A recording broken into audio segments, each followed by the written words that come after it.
We're here at the J.P. Morgan Healthcare Conference in San Francisco, and joining me in the studio is Mike Molyneaux from Sirnaomics. Mike, great to see you. Hey, hi Dave, thanks. Mike, you're the Chief Medical Officer of the company, and you've got some very unique and novel products that are coming to market. Let's talk about the scar reduction that we were talking about and how your product is going to help patients and specifically with mobility issues and scar reduction. Yeah, Dave, just to give you some background, in general, the human body has a tremendous capacity to heal, and generally that's a pretty straightforward process. However, there are certain people that the scars don't heal properly. They get excess collagen. This leads to a scar that's then raised. It's very red. It could be quite itchy and painful. And if it's in certain areas of the body, it can be deforming and also debilitating. So if it's over a joint, it might restrict joint movement. The scar comes about from any type of injury to the skin or from a surgical procedure. We're not looking at a cosmetic necessarily issue. We're not trying to go after scarless healing. Some companies have done that in the past. We're trying to go where there's a real high unmet clinical need, and that's in that hypertrophic scar population. So what would the typical patient look like? Well, the scar is very visible, so if it's on the face, you'd see a very large raised area. Again, oftentimes the scars can be excoriated or bleeding because they're quite itchy, and the patients will scratch them.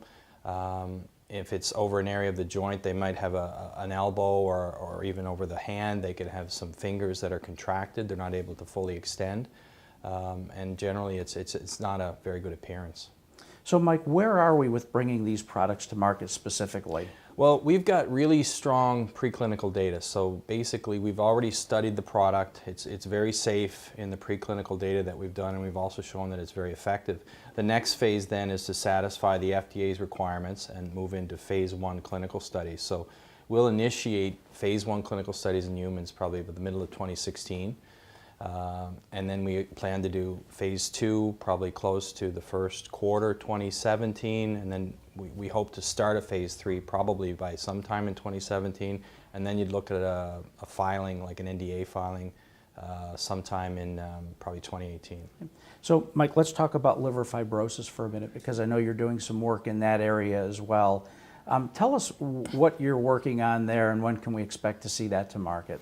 Again, the liver fibrosis is at the preclinical stage. That means we're not ready to study yet in humans. We've had some, again, very encouraging results. The unique thing about this technology is that it's very specific. So it's not like an old chemotherapy drug that a patient would get and it would impact multiple areas of their body and it may or may not impact the cancer. This goes after the pathology.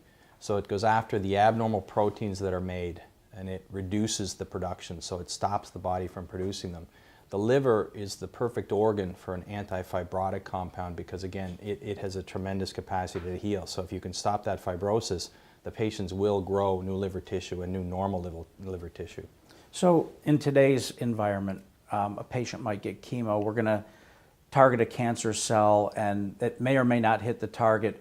We may have a lot of damage to a lot of good cells and good tissue around that tumor type.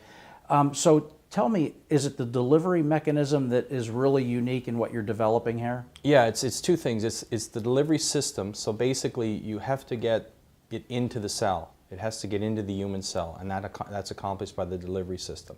Okay, and then it's also the target that you pick. So you're going to target, again, a specific aspect of the cancer and knock that down. So it's the target and the delivery system. Those are the keys. So we've heard that a very small percentage of some products really hit the tumor, even as little as 1 or 2%. Is yours increasing? I mean, what can we expect to see, or what do you think will happen in terms of percentages of hitting that target? Well, as an example, in the early phase data that we're getting back in liver fibrosis, we show that with a particular dose, we can knock that production down by 50%. So that's very potent and very specific, and then minimal side effects. So when you hit that target, you don't want to hit a lot of other cells that are normal and need that particular protein. So we've shown that we can do that and we can knock it down a significant amount. So would it be safe to say that it could be, if you're hitting the target square, it's less, right, to get there, and the benefits are more? Exactly. Yeah. You use less product. So for example, if you're dealing with a traditional medicine, you would need thousands of molecules of that medicine to have a similar impact as a very minuscule amount of the RNA interference drug. So you'd have to take a lot more at a lot higher doses to have a much lesser impact. With the RNA interference drug, low doses, high impact because of the specificity of the targeting.